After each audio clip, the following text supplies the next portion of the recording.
जैसा आप कर्म करोगे वैसा ही फल पाओगे। ये कहावत हम सब लोगों ने कई बार सुनी होगी। तो क्या आप भी दिल से मानते हैं कि अच्छे कर्मों का फल अच्छा ही होता है? अंदर से कोई स्पष्ट उत्तर नहीं आ रहा होगा, क्योंकि हम अपने आसपास ऐसे बहुत से लोगों को देखते हैं जो जीवन भर अच्छे कर्म करते रहते हैं, लेकिन इसके बावजूद उन्हें अच्छे कर्मों के फल प्राप्त नहीं हो पाते। एक नौजवान किसी परीक्षा में पास होने के लिए कड़ी मेहनत करता है, लेकिन उस परीक्षा के परिणाम में उसे निराशा ही हाथ लगती है। तो इससे तो यही सिद्ध होता है कि जिन महापुरुषों ने ऐसा कहा है कि अच्छे कर्मों का फल अच्छा ही होता है, या तो वो महापुरुष गलत थे या फिर हम कर्मों का लेखा जोखा समझ ही नहीं पाते। पर चिंता मत करिए, क्योंकि आज की कहानी सुनने के बाद कर्मों के बारे में आपकी सोच, आपकी दृष्टि एकदम स्पष्ट हो जाएगी। कहानी को आखिर तक सुनने के बाद भी अगर आपके मन में कर्मों के बारे में कोई सवाल रह जाता है तो आप कमेंट सेक्शन में जरूर पूछना, क्योंकि आपके सवाल ही हमें चिंतन करने पर मजबूर करते हैं। पुराने समय की बात है। किसी गांव में लखन और श्याम नाम के दो भाई रहते थे। पूरा गांव जानता था कि वो कहने को भाई थे, लेकिन भाई जैसा प्रेम उन दोनों में नहीं था। लखन बरहा था और श्याम से वो बहुत तेज और चालाक था।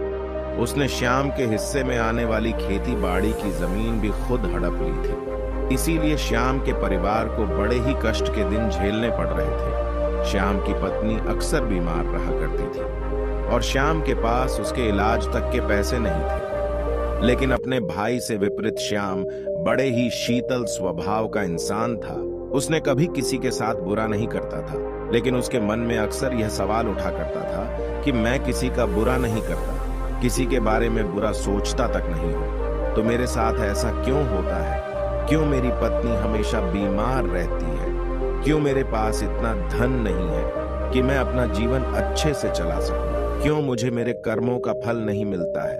और मेरा भाई इतना दुष्ट है, इतना चालाक है और वो हमेशा मजे में रहता है, उसे तो कोई परेशानी नहीं होती। वो सोचने लगा कि शायद बुरे कर्मों का फल अच्छा मिलता है, अच्छे कर्मों का फल अच्छा नहीं मिलता। और धीरे धीरे ये संदेह उसके मन में घर बनाने लगा। उसी गांव से कुछ दूर एक सन्यासी अपनी कुटिया बनाकर रहा करता था। जब भी वह सन्यासी गांव में भिक्षा मांगने के लिए आता तो सबसे एक ही बात कहता कि जो तूने किया है वह तेरे हिस्से में है और जो मैंने किया है वो मेरे हिस्से में है। श्याम इस बात का अर्थ कभी समझ नहीं पाया। एक दिन जब वो गहरी चिंता में डूबा हुआ था तो उसके कानों में यही शब्द पड़े कि जो तूने किया वह तेरे हिस्से में है और जो मैंने किया है वो मेरे हिस्से में है। श्याम इस बात का अर्थ कभी समझ नहीं पाया। एक दिन जब वो गहरी चिंता में डूबा हुआ था तो उसके कानों में यही शब्द पड़े कि जो तूने किया वह तेरे हिस्से में है और जो मैंने किया है वह मेरे हिस्से में है। जैसे ही ये शब्द श्याम के कानों में पड़े वो गुस्से से तिलमिला उठा। उसने गुस्से में उस सन्यासी से कहा कि महात्मा, आप हमेशा से ही इसी बात की रट लगाते रहते हैं जिसका कोई मतलब नहीं है। अगर आपकी बात सत्य होती तो मैं जीवन में अच्छे कर्म करते आया हूं, तो फिर मेरे हिस्से में तो अच्छे कर्म होने चाहिए, मुझे अच्छा ही फल प्राप्त होना चाहिए था, लेकिन मुझे कुछ भी अच्छा फल प्राप्त नहीं हुआ। मेरी पत्नी हमेशा बीमार रहती है, खाने तक के पैसे नहीं होते हमारे पास। सन्यासी ने बड़े ही शांत मन से कहा कि ऐसा प्रतीत होता है कि परिस्थितियों से तुम हार मान चुके हो। कठिन परिस्थितियों ने तुम्हारी सोच पर गहरा असर डाला है। बुरे समय ने तुम्हारी सोच भी बदल कर रख दी है। तुम्हें काम करना, आज संध्या समय कुछ फल लेकर मेरे आश्रम में आना, फिर मैं तुम्हारे सारे सवालों के जवाब दूंगा। और यह कहकर वह सन्यासी अपना भिक्षा पात्र लेकर अगले घर की तरफ निकल जाता है।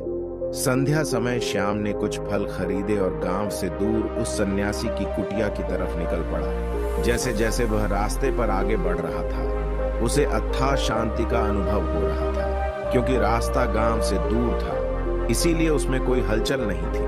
बस रास्ते में जगह जगह कुछ अंगूर और बंदर दिखाई दे रहे थे। राधे श्याम के मन में आया कि वो कुछ फल उन बंदरों को खिला दे, लेकिन फिर उसने सोचा कि अगर मैं फल लेकर सन्यासी के पास नहीं गया तो मेरे सवालों के जवाब मुझे नहीं मिलेंगे। इसलिए बंदरों से वो फल बचाता हुआ उस सन्यासी की कुटिया तक पहुंचा, जैसे ही श्याम उस कुटिया में पहुंचा, वैसे ही सन्यासी बोल पड़ा, अगर मन में था तो ये फल तुमने बंदरों को खिला क्यों नहीं दिए? यह सुनकर श्याम आश्चर्यचकित रह गया। सन्यासी को कैसे पता चला कि उसके मन में बंदरों को फल खिलाने की इच्छा उठी थी? उसने पूछा कि महात्मा, आपको कैसे पता कि मैं बंदरों को फल खिलाना चाहता था? सन्यासी ने बड़े ही शांत स्वर में कहा कि जरूरी यह नहीं है कि मुझे कैसे पता चला। हम तो सन्यासी हैं, सबके मन की बात पढ़ लेते हैं। जरूरी यह बात समझना है कि जिस तरह एक बछड़ा हजारों गायों के बीच अपनी मां को ढूंढ लेता है, उसी प्रकार कर्म अपनी कर्ता को ढूंढ ही लेता है। यह कर्म मेरे हाथों ही होना लिखा था। और यह कहकर सन्यासी ने उसके हाथ से फल लिए और बंदरों को खिलाना शुरू कर दिए। श्याम इस बात का मतलब समझ नहीं पाया, इसीलिए उसने उस सन्यासी से सवाल किया कि महात्मा, मन में आपकी बात का आश्चर्य समझ नहीं पाया। कृपया करके मुंह अज्ञानी को इसका मतलब समझाने की अनुपमा पर करें। सन्यासी ने बड़े शांत स्वर में कहना शुरू किया कि बनते मनुष्य को हमेशा यही लगता है कि वही करने वाला है, वही करता है और वही कर्म करेगा। लेकिन समझने की बात यह होती है कि कर्म आपका खुद चुनाव करता है, आप कर्म का चुनाव नहीं करते। अगर आप किसी कर्म को करने के योग्य हैं तो हजारों लोगों के बीच में से कर्म आपको अपने आप ढूंढ कर निकाल लेगा। इसीलिए योग्य बनने पर ध्यान दो, कर्म करने पर ध्यान मत दो। अगर तुम सिर्फ कर्म करने पर ध्यान दोगे तो कभी योग्य नहीं बन पाओगे। योग्य बनने के लिए जिन कर्मों की आवश्यकता होती है, पहले उन छोटे छोटे कर्म को करना शुरू करो, और जब तुम योग्य बन जाओगे तो बड़ा कर्म, या फिर कहें कि मुख्य कर्म, या फिर जिस कर्म के लिए तुम बने हुए हो, वो कर्म तुम्हारे पास खुद चलकर आएगा। उदाहरण के लिए तुम इन बंदरों को देखो। इन बंदरों ने छोटे छोटे कर्म करके पेड़ों पर चढ़ना सीखा, गुलाटियां लगाना सीखा, और इसी प्रकार छोटे छोटे कर्म करते हुए ये मुझ तक पहुंच गए। और मुझ तक पहुंचने के बाद इनके पास इनका खाना खुद ही पहुंच गया। इसीलिए अपनी रोजमर्रा की जिंदगी में छोटे छोटे कर्म करते हुए अपने आप को योग्य बनाते जाओ, और जब तुम योग्य बन जाओगे तो अपने आप बड़ा लक्ष्य तुम्हें प्राप्त हो जाएगा। सन्यासी ने अगला कथन कहना शुरू किया, जो कि बहुत ही जरूरी था। ध्यान लगाकर सुनना। अगर तुम योग्य बनने के लिए कर्म नहीं करोगे तो दूसरे लोगों के कर्म भी तुम्हें प्रभावित करने लगेंगे। उदाहरण के लिए तुम्हारी पत्नी कई दिनों से बीमार है। तुम अक्सर यही सोचते हो कि मुझे किन कर्मों की सजा मिल रही है, लेकिन समझने की बात यह होती है कि तुम्हारी पत्नी बीमार अपने कर्मों की वजह से है, तुम्हारे कर्मों की वजह से नहीं है। तुम्हारे कर्म तो अच्छे हैं, लेकिन क्या पता तुम्हारी पत्नी के कर्म अतीत में अच्छे ना रहे हो, जिसकी वजह से वह बीमार हो गई हो, और तुम्हारी पत्नी के कर्मों की वजह से तुम्हें भी दुख झेलना पड़ रहा है। और इसी प्रकार बहुत से मनुष्य अपने बच्चों की वजह से, अपने परिवार की वजह से, इन सब की वजह से खुद दुख झेल रहे होते हैं। लेकिन जरा सोचो, अगर तुम योग्य होते तो तुम अपनी पत्नी का खुद इलाज करवा पाते, उसकी बीमारी दूर करवा पाते। और क्या पता अगर तुम योग्य होते तो तुम्हारा किसी दूसरी स्त्री के साथ विवाह हुआ होता जो स्वस्थ होती, लेकिन तुम योग्य नहीं होते। इसीलिए तुम अपनी पत्नी की वजह से खुद दुख झेल रहे हो। अगर तुम योग्य बन जाओगे तो दूसरे लोगों के कर्म तुम्हें प्रभावित नहीं कर पाएंगे। सन्यासी ने श्याम को चेतावनी देते हुए कहा कि याद रखना श्याम, आपको वो नहीं मिलता जो आप चाहते हो, बल्कि वो मिलता है जिसके आप योग्य हो। इसलिए अपनी योग्यता को बढ़ाने पर काम करो, उसके लिए कर्म करो। कर्म का फल पाने के लिए कभी कर्म मत करो। श्याम ने सन्यासी से हाथ जोड़कर एक सवाल पूछा कि महात्मा, मुझे ये बताने की अनुकंपा करें कि मैं अपनी योग्यता किस प्रकार बढ़ा सकता हूँ, ताकि मेरा मुख्य कर्म मुझको खुद ढूंढ सके। सन्यासी ने बड़े ही शांत शोर में कहना शुरू किया कि बनते, इसके लिए बड़े ही सरल सरल उपाय होते हैं। सबसे पहला उपाय है कर्म करके भूलते जाओ। तुम जो भी कर्म कर रहे हो, अपने योग्य बनने के लिए उस कर्म को करने के बाद भूल जाओ। मत सोचो कि उससे तुम्हें क्या प्राप्त हुआ। इसीलिए कहा जाता है कि कर्म करो, फल की चिंता मत करो। अगर तुम फल की चिंता करोगे तो वास्तविकता में तुम कर्म कर ही नहीं रहे होंगे। अक्सर मनुष्य की पीड़ा का यह एक बहुत बड़ा कारण होता है। वो सोचता है कि मैं कर्म तो अच्छे कर रहा हूं, लेकिन मुझे फल प्राप्त नहीं हो रहे, और यही पीड़ा उसके मन को ठेस पहुंचाती रहती है, उसको अपने लक्ष्य से भटकाती रहती है। किसी कर्म को करने के बाद अपना आकलन जरूर करें, लेकिन फल की चिंता ना करें। श्याम ने सन्यासी से सवाल किया कि महात्मा, हम अपना आकलन कैसे कर सकते हैं?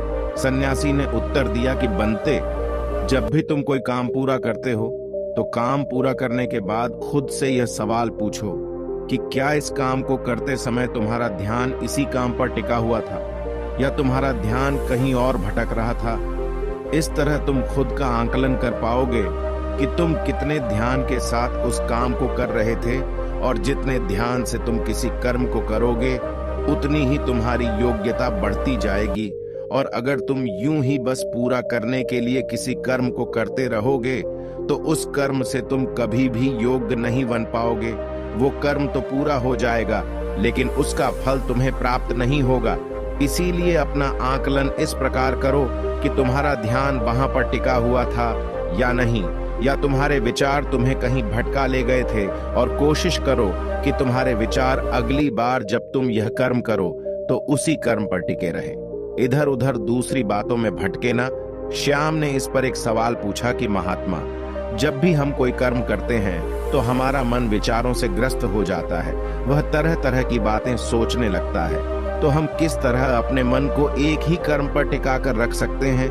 इसके लिए कोई उपाय बताएं। सन्यासी ने इसका उत्तर देते हुए कहना शुरू किया कि बनते, जब भी तुम किसी कर्म को करते समय अपना पूरा भाव उसमें डाल देते हो तो तुम्हारे विचार उसी कर्म पर केंद्रित रह सकते हैं। पूरे निष्ठा, प्रेम और सद्भाव के साथ किया गया कर्म तुम्हारे विचारों को इधर उधर भटकने नहीं देता। विचार तभी तुम्हें दूसरी दिशाओं में बहा कर ले जाते हैं जब तुम उस कर्म को पूरी निष्ठा के साथ नहीं करते, उसमें पूरा प्रेम नहीं डालते, उसमें पूरा भाव नहीं दिखाते। जब ये तीनों चीजें तुम उस कर्म में डाल देते हो तो स्वाभाविक रूप से तुम पूरी तरह उस कर्म में सम्मिलित हो जाते हो और तुम्हारा मन और मस्तिष्क एक ही जगह पर टिका रहता है। सन्यासी ने अपनी बात खत्म करते हुए कहा कि अगर कोई इंसान, कोई मनुष्य इन उपायों का सही तरीके से इस्तेमाल करता है, उनका पालन करता है, तो वो किसी भी कर्म के लिए अपने आप को योग्य बना सकता है। और एक बार अगर वो योग्य बन जाता है तो उसी बछड़े की भांति उसका कर्म उसे अपने आप ढूंढ लेता है। श्याम को कुछ फलों के बदले में जीवन भर का ज्ञान मिल चुका था, उसे स्पष्टता मिल चुकी थी, उसके सारे मन के सवाल खत्म हो चुके थे। उसने सन्यासी को प्रणाम किया और वहां से अपने घर के लिए निकल पड़ा। रात हो चुकी थी और रास्ते पर अंधेरा छाया हुआ था। वो इन बातों के बारे में विचार करता हुआ अपने घर की तरफ निकल पड़ता है। तो दोस्तों, कैसी लगी यह कहानी? आपको कमेंट सेक्शन में जरूर बताना है, और अच्छी लगी हो तो इस चैनल को सब्सक्राइब करके नोटिफिकेशन बेल को जरूर प्रेस कर देना। तो मिलते हैं अगली कहानी में, तब तक के लिए अपना ख्याल रखें।